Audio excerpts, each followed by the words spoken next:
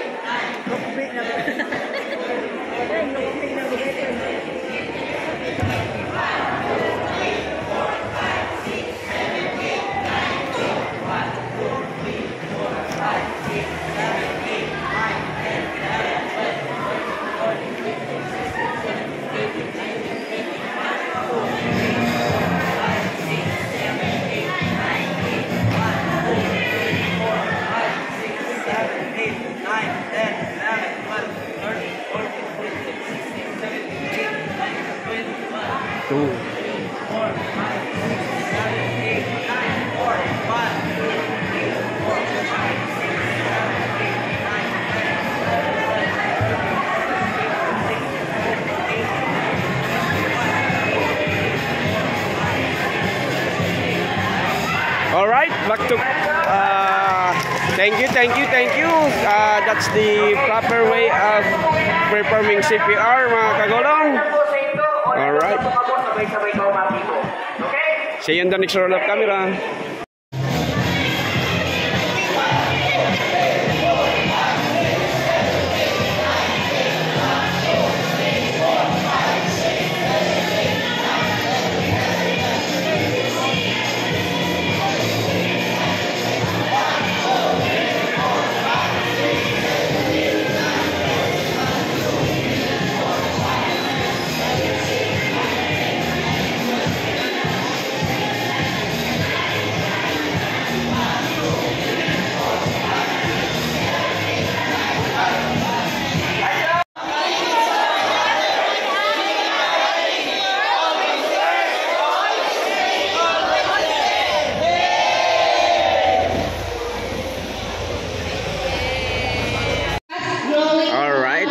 camera roll ulit tayo. Andito tayo ngayon sa second part ng ating activity sa araw na ito. Ito po, technical sessions on livelihood. Ayan. At nagbibigay training ang mga taga agriculture office. Alright. So, variety po sa atin, amod gusto, Tungkol sa pag-aalaga ng catfish, hito. Sa tawag dito sa amin, ay diretso ko lang hitong po, bangkok. catfish, Ang tawag African. Ito, nagdi-discuss sila ng ang mga taga. Kasi yun ang mga napili nitong mga taong ito sa kanilang livelihood ay ang pag-fishing, pag-alaga ng tilapia and hito. Kasi dito sa lugar nila ay merong lake na pwedeng pag-anuhan ng pag-alagaan ng mga hito. So, kaya dito niyo pag-iismulon si hito. Ano po? Dawag yan nga ito. Alas. Kayo po ang value ng market po niyo. Dawa maitom sa Diyos ang girumdo. Easy to follow to reproduce. So, versus ng tilapia. So, yung sabihin, Bayad! madali po yung mag-reproduce. O, lakon po baga ang tiga kaya, tapos, halos 100% buhay yan. Tapos, yung another characteristic po ng hito, or African catfish, ay ang stocking density. So, wala po problema kung ang space ka, diit lang, hito ang mag-a-adjust. Halimbawa, ako lang kita, metro kwadrado, pwede ka nang mag-backyard. Opo. Tapos, outside pa pong karakteristik niya, ikakaon mo iya sa uuna-una lang na variety ng fruits.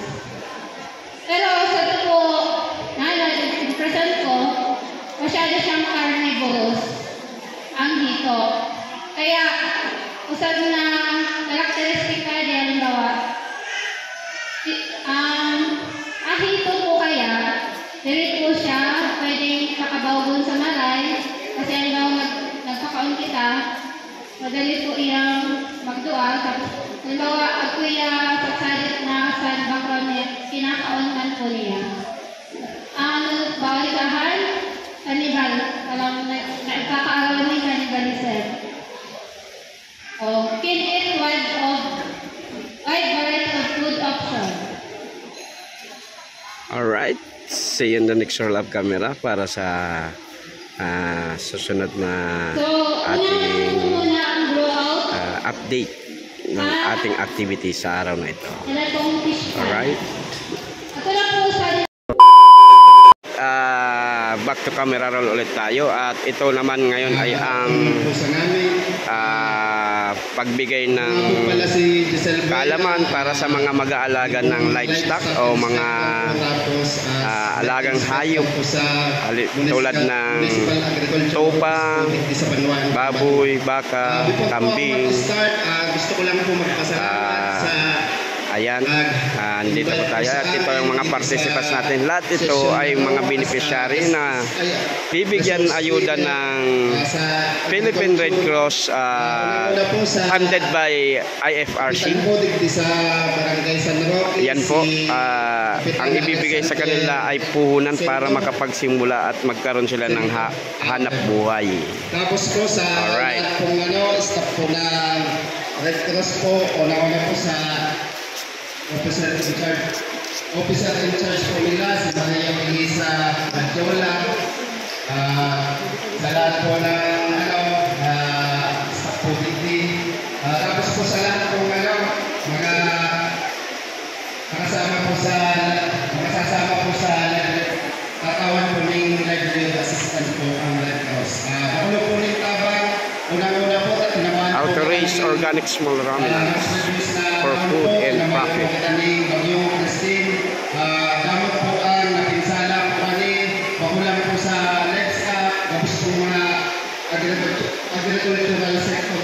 sa Banuan ng Baku.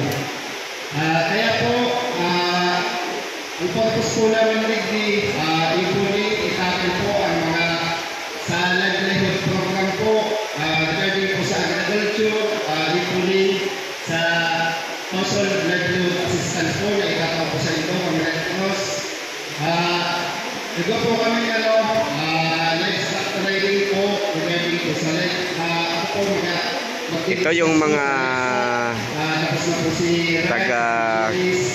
taga Batu, mga taga rito, na ang proposal nila ay mag-alaga ng hayop para sa kanilang kabuhayan. Ay yung nauna yung mga alaga ng mga tilapia at hito, kasi itong lugar nila ay merong lake. Isa din yan sa mga pinagkukuhanan nila na hanap buhay, na pwede silang mag-cage ng hito at tilapia. At bukas, para naman sa training bukas ay yung mga nag-ano ng small enterprise tulad ng mga sari-sari store, ganyan. Alright.